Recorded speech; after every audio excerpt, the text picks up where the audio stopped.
Now I'd like to give you some general information about the project, some useful information that you should keep in mind as you're going through the project.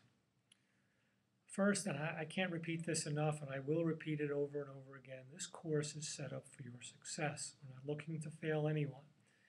If you fail the course, it is because you have really tried to fail the course. It is a pass-fail course, and it's important to know the ramifications of a pass-fail course. You need at least 2 Ps in order to pass the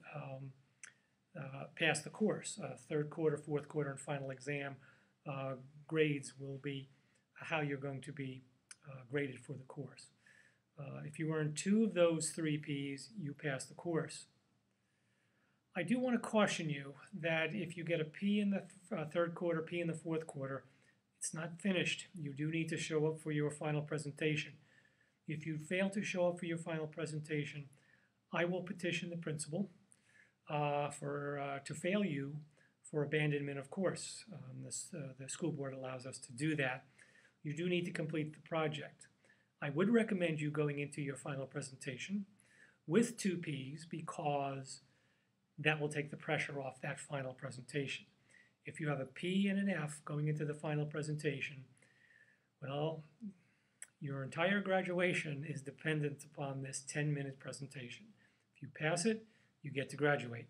If you fail it, you don't graduate. So go into the final presentation with 2 Ps, take the pressure off yourself. I have to tell you about 10% of our students will actually fail and have failed. That has been kind of steady number. 10% of our students have failed the final presentation. These are honest effort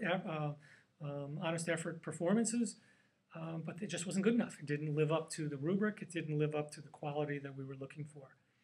But these students still graduate because they've gotten the Ps during the third quarter and the fourth quarter. So it does take a lot of pressure off if you really, really build this project right from the beginning. An important part of the senior project is creating an essential question.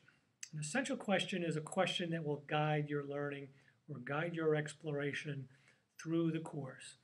An essential question might be answerable, but really when it comes down to it, the best essential questions really can't be answered. They kind of lead to more questions or newer questions that you take along with you as you graduate and move on to college, move on to work, move on to military service, wherever you're going after you leave Harrington.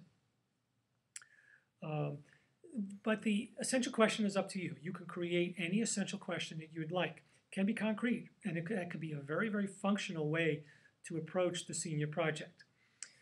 An example of a concrete essential question is, what's the most important department in a hotel? I had that question from a student a few years ago, and he had his placement, of course, in a hotel. A more abstract essential question, and this is perfectly acceptable too. How do women empower themselves in the business world? And I had that a few years ago as well.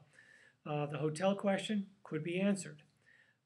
The empowerment question, a little harder to answer, but both led to excellent projects.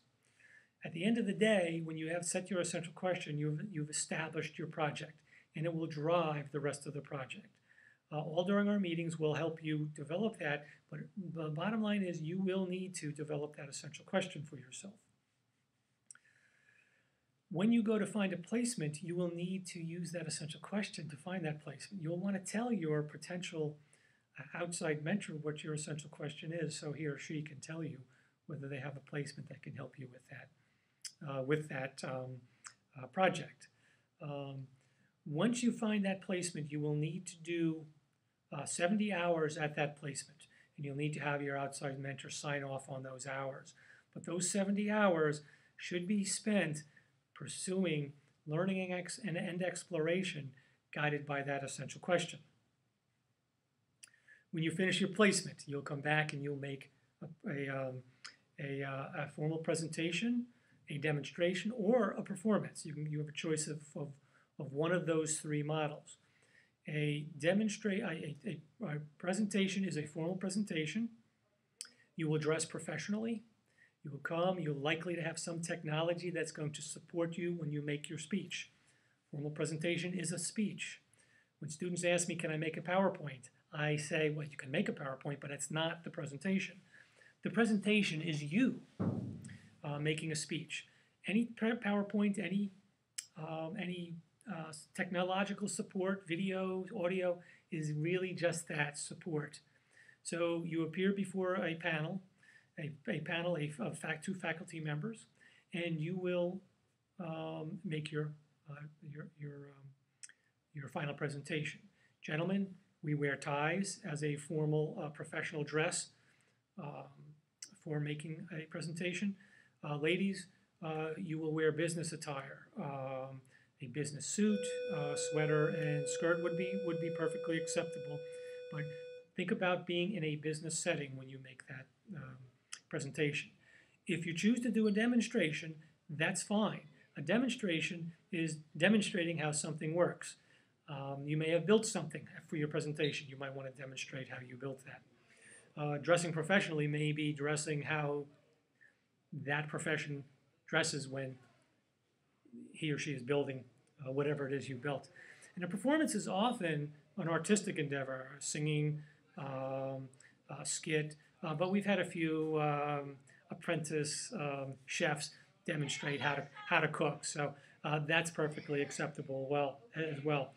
And that brings you to the end of your project. As long as you've handed in your log sheet, this is what you need to know. So these are the general guidelines and general questions the students most often ask. If you have any more questions, you can certainly come and see me.